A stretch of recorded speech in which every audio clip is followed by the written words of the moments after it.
Hey, Dave Knight here at 123daytrade.com. Thanks for watching. Thanks for being here. Today is Wednesday, November 21st, 2018. The day before Thanksgiving, as you can see in the link to the title here, the title of the video. I don't know exactly the title, the name of this video, but it's casino games. And what I I like games of risk. I like games of chance, and I occasionally like to go to the casino. And Adam, if you go off on your biblical rants, I'm going to ban and delete you. So please refrain from doing the shit that you like to do. Anyway, with that being said, back in the day, one of the things that I used to be able to make money from until Big Brother got involved was online poker sites. There was these computers back in the day. I think this, maybe not this setup, but the setup before I had this setup, I believe I had 2 or 3 computers, and I used to run a game here, I think 2 here and 1 over here. So I'd run 4 games, and you would, I'd get involved in no limit Texas Hold'em, and I would play in these little tournaments. They would come into like $5, $10 tournaments, and there were 3 pay slots in each one of these tournaments. Each one had, if I'm not mistaken, I think there was 9 or 10 players at any given time. So you had to,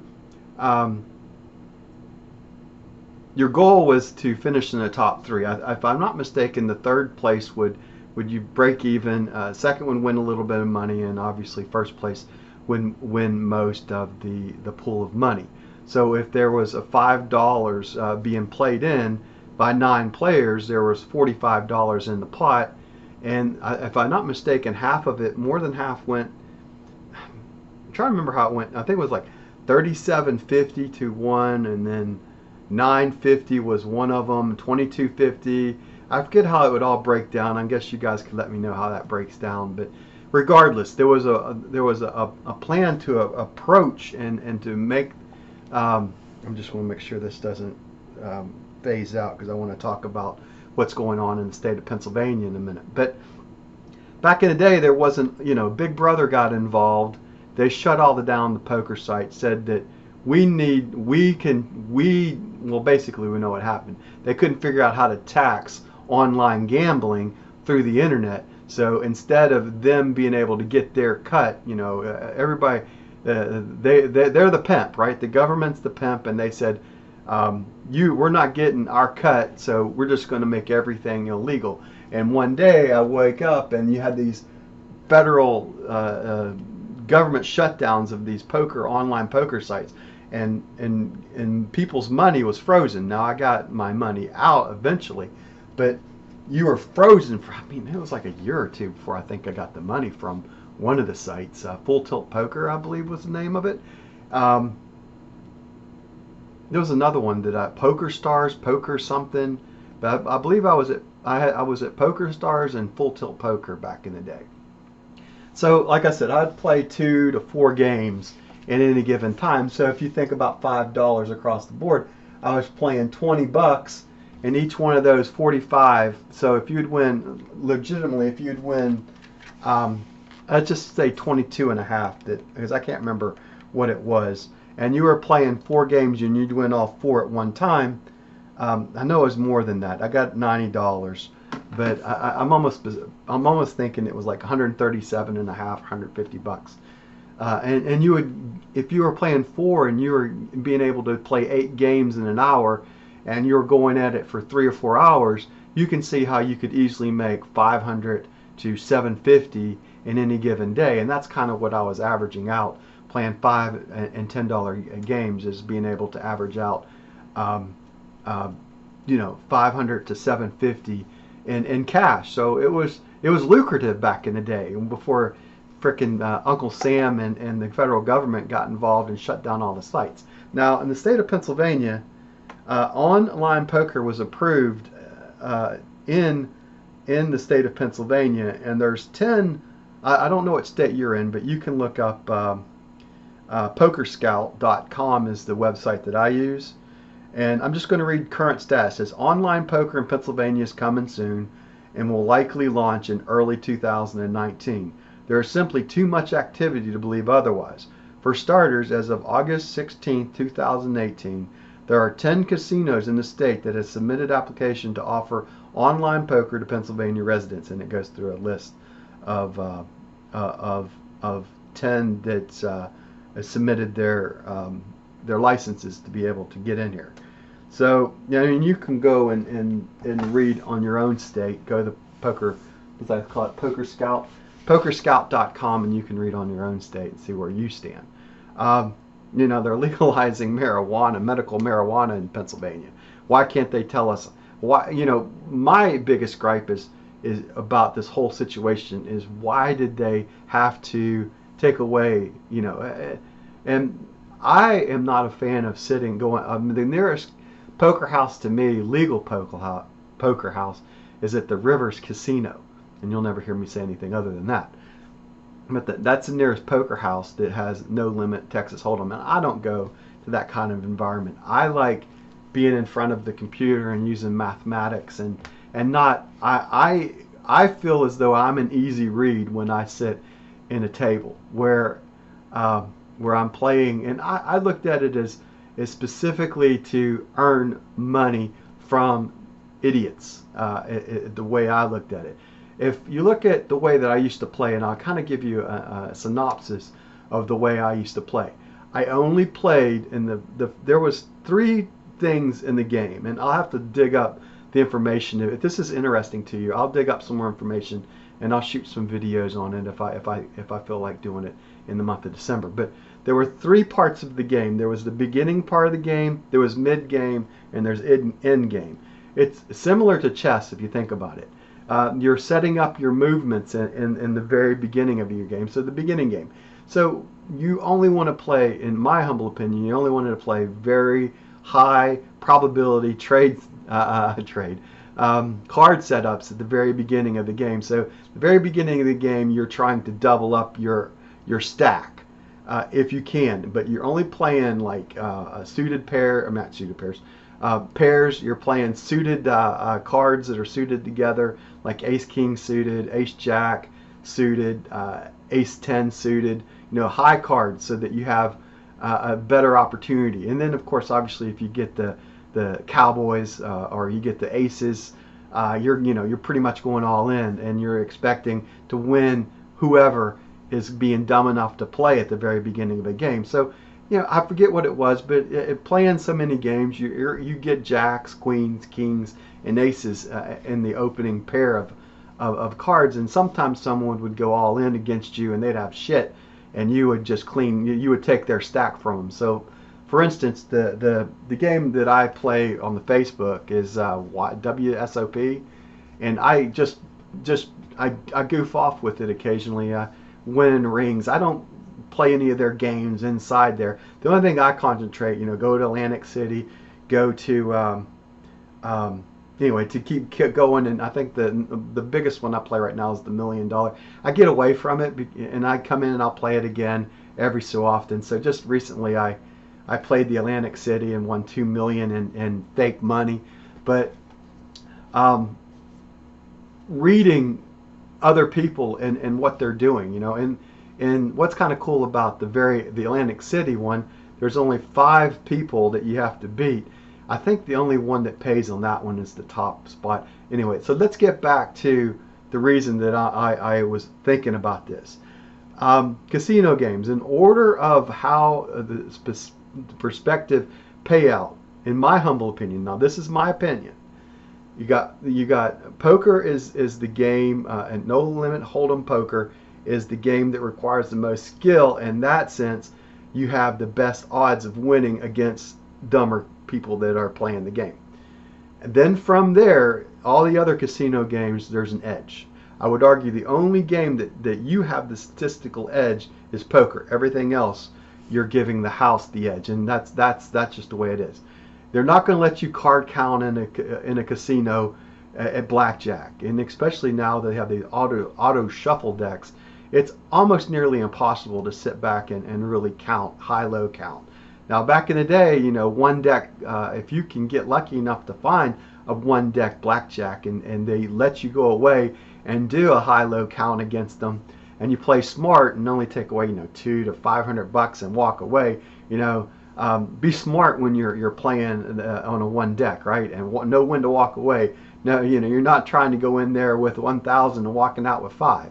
They're gonna maybe let you do that one time, but you come in and try taking 5,000 a pop from them every time you walk in the casino. They're gonna say, nah, sorry, we don't want your business. And it's crazy that they can do it, but they can do that, right?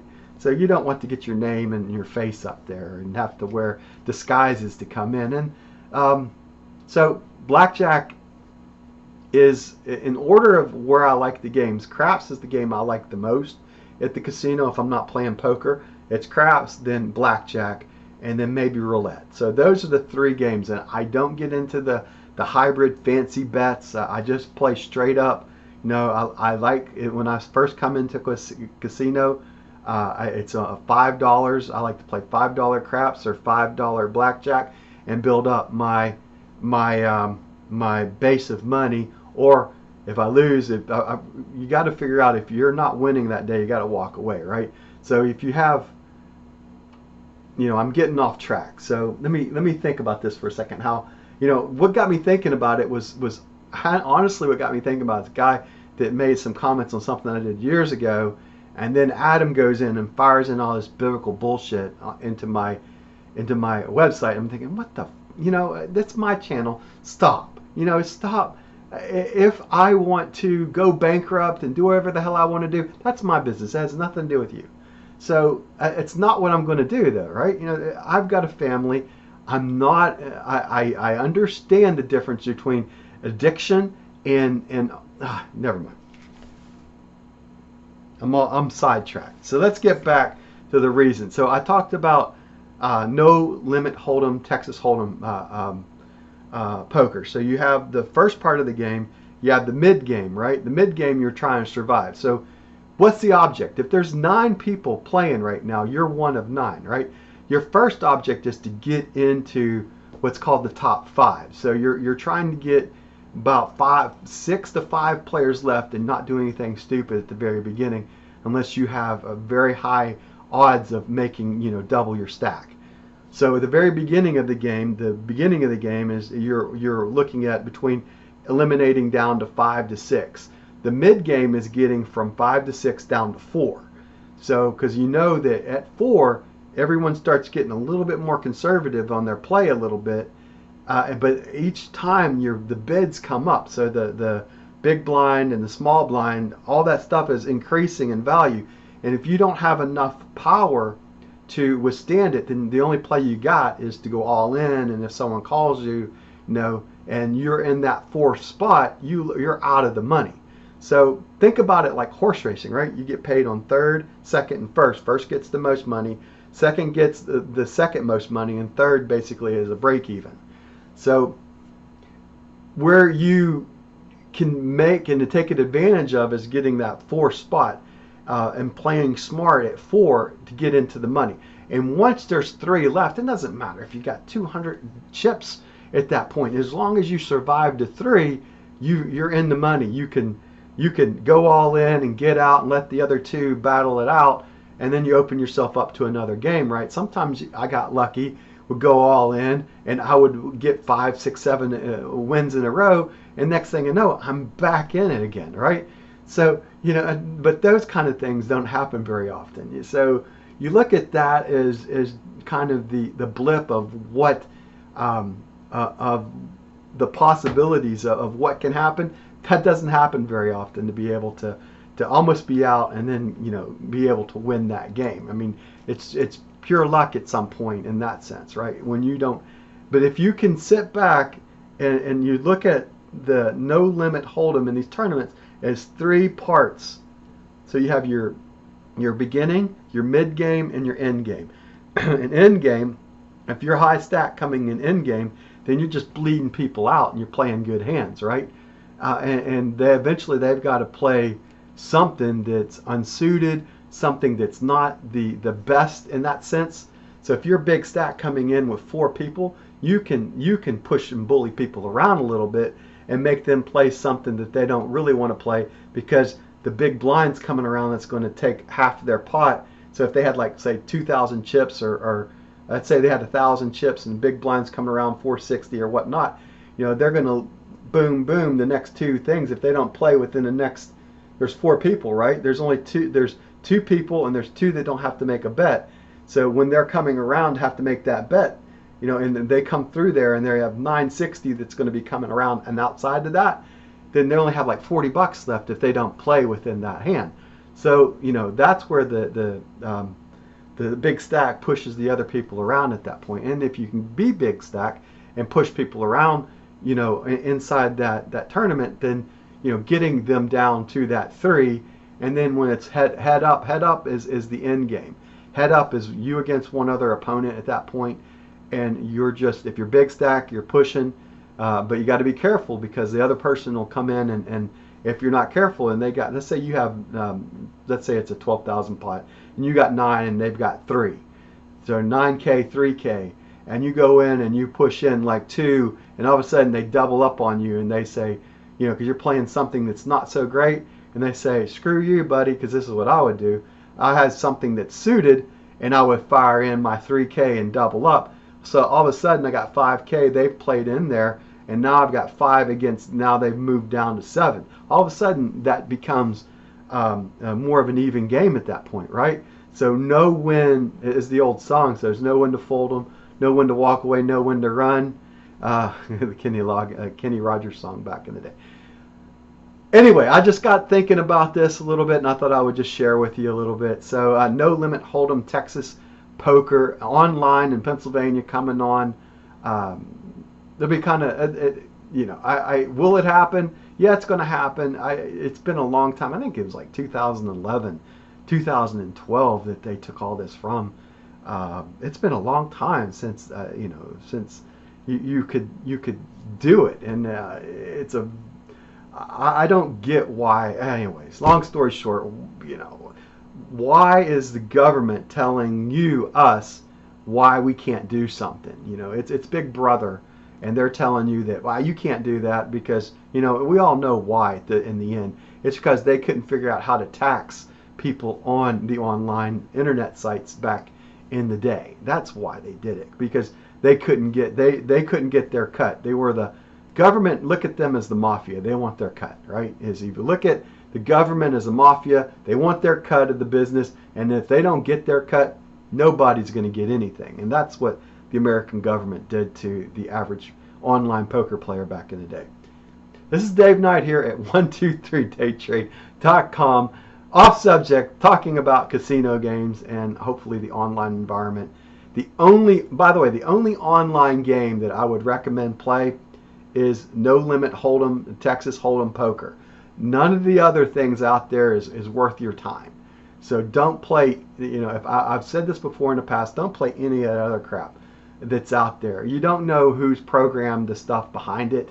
You don't know any of that stuff. So play with a reputable company when they come out. In this case, in the state of Pennsylvania, you got 10 companies coming across.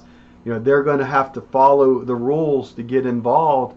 And so it's going to be, if you think about it in that sense, it's going to be highly regulated in this sense, but it's going to be legal. So I look forward to it being legalized. And it's legal. It's been passed in Pennsylvania. Now they just need to go ahead and move forward and open up these sites. And they're talking about early 2019. I'll when I see it, I'll believe it, or I'll believe it when I see it type of thing. I think it's been legalized since October of 2017, and they've been kicking it around now all of 18, and now they're finally saying, well, 19's when it's coming in. Like I said, I'll believe it when I see it. This is Dave Knight here once again at 123daytrade.com/casino. I don't know. We can just call it whatever it is at this point. Now, on the side note, I don't know if I'll get involved with it, but maybe I'll put together a strategy of how I used to attack the, if I can find a good website to record again on online with 9 players playing. If you know of one of those websites right now, I haven't done it in years, But you know, if you still know the odds in your head, it's like picking up an old glove. It feels good. You just put it on, you start throwing the ball and catch, boom, boom, boom. Next thing you know, old Jed's a millionaire. I'll talk to you later. Bye for now.